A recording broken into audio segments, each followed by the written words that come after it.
Hey, thanks for watching. It's Tarani time. Today we're going to talk about Uber Eats, Facebook, Apple, Periscope, and more.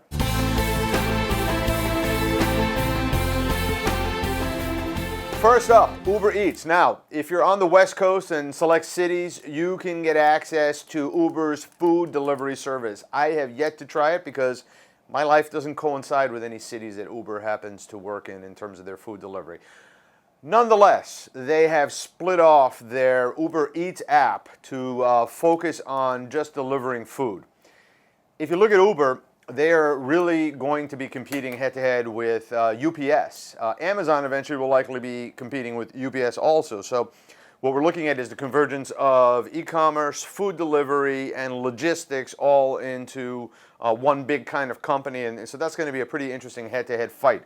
But for now, if you're interested in Uber Eats and you're in Toronto, you're in luck because that's where they're rolling out the service. It's a standalone app. It's nice and clean. Should make it really easy for you guys to get your food delivered. And it's freezing in Toronto, so that's really awesome. You won't have to leave the house to go pick up food.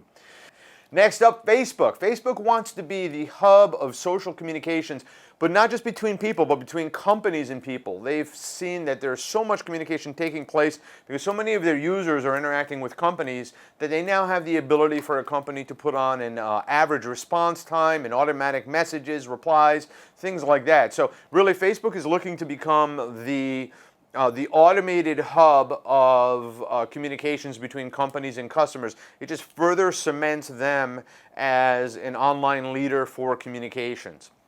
Apple, their app of the year is Periscope, which is not surprising. This internet sensation allows you to stream video live. I'm a big fan of Periscope, and I follow a bunch of people on Periscope, and it's basically just another source of live video streaming with the ability to also look up hashtags.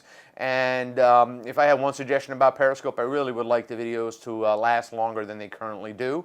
I'd like them to last maybe a month or a year or something like that. So it's one thing that I'd like to see coming from that company. But nonetheless, congrats on being App of the Year. Big deal. Speaking of Apple, iOS 9.2 is out today, and I had a chance to update my devices.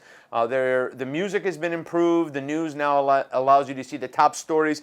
And there's Mail Drop for iCloud Mail. What that means is you now can attach a link to a really large file that you have in your iCloud and send it out. The only problem is it doesn't work unless you have iCloud Mail. It's not a huge deal breaker because you can send links and attach from other services, so it's not terribly problematic. But nonetheless, big deal from Apple, and hopefully you'll download 9.2 and you'll enjoy it. I'm Rich Tarani. If you want access to me 24/7, I'm at rtarani on Twitter. I'm also at tarani.com, and I'd love to hear from you. Let me know what you want me to talk about. I'm out.